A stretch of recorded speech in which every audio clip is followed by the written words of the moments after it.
Hello दोस्तों, आज हम सीखेंगे कि रैखिक समीकरण युग्म अगर आपको दिया हो तो आप कैसे पता करेंगे कि दिया गया रैखिक समीकरण युग्म समपाती है, दिया गया रैखिक युग्म समीकरण समांतर है, प्रतिच्छेदी है और एक अलग नाम से भी इनको बोलते हैं। अगर दो रैखिक समीकरण युग्म के आपको हल मिल रहे हैं, चाहे वो इनफाइनाइट सॉल्यूशन हो, चाहे वो एक यूनिक सॉल्यूशन हो, तो उनको बोलते हैं संगत।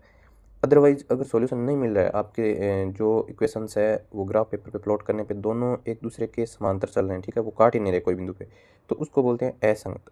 तो पहले समझ लेते हैं कि भाई रैखिक समीकरण युग्म क्या है। रैखिक समीकरण युग्म का मतलब है चर की घात एक होनी चाहिए। यहाँ पे x की घात एक है, y की घात एक है। युग्म में आपको दो समीकरण मिलेगी। तो पहले ये मानक रूप है, तो यहाँ के x और y के कोफिशिएंट और अचर पद को लिख लेना है। तो x और y का कोफिशिएंट है ना, इनका अनुपात लेना है। a1/a2 बराबर b1/b2 बराबर c1/c2। अगर अनुपात लेने पे ये तीनों बराबर हो तो इसको बोलेंगे संपाती और इसके अनेक हल होंगे। संपाती का मतलब है एक लाइन मैंने खींच दी, फिर दूसरी लाइन खींचने के लिए जो बिंदु मैंने तय किए थे वो मैंने ग्राफ पेपर पे प्लॉट किए, तो वापस उसी लाइन पे वो मेरी दूसरी लाइन आ रही है, मतलब एक दूसरे के ऊपर को इनसाइड यानी संपाती। अब अगर ऐसा हुआ तो ये प्रत्येक पॉइंट पे काट रही देखो, और ऐसे इनके इनफाइनाइट पॉइंट्स होंगे क्योंकि लाइन तो दोनों तरफ बढ़ती है ना, तो इनफाइनाइट पॉइंट होंगे मतलब अनेक हल होंगे, तो इसको बोलेंगे संगत।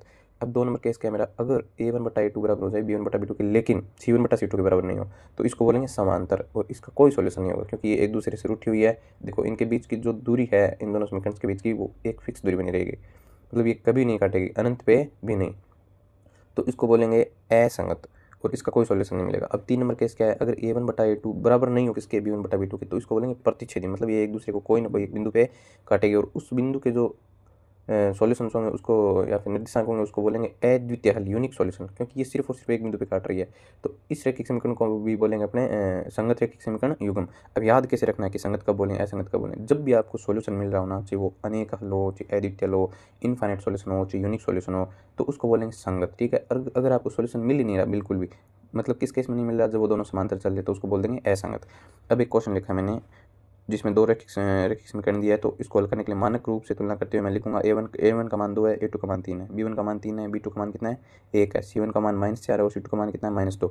ये देखिए समीकरण, x और y के कोफिशिएंट लिख दिए और ये अचर पद लिख दिया, ठीक है। पहले समीकरण के लिए मैंने 1 1 यूज़ किया है, a1 b1 c1, दूसरे के लिए यूज़ किया है a2 b2 c2। अब इनका रेशियो लेंगे, तो a1/a2 कितना हो गया, 2/3, b1/b2 कितना हो गया, 3/1। अब आप यहाँ पे रुकिए, आप देखिए क्या ये दोनों बराबर है। अगर ये दोनों बराबर नहीं है तो लिख दीजिए a1/a2 बराबर नहीं है b1/b2 के।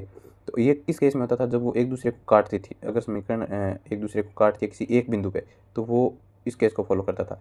तो ये कैसी होगी, प्रतिच्छेदी, और इनका सिर्फ और सिर्फ एक बिंदु, एक ही कटान बिंदु है, तो इसका मतलब ये क्या होगा, यूनिक सॉल्यूशन। तो इसको सॉल्यूशन भी मिल गया आपको, तो प्रतिच्छेदी रैखिक समीकरण युग्म हो गया और कौन सा हो गया, संगत।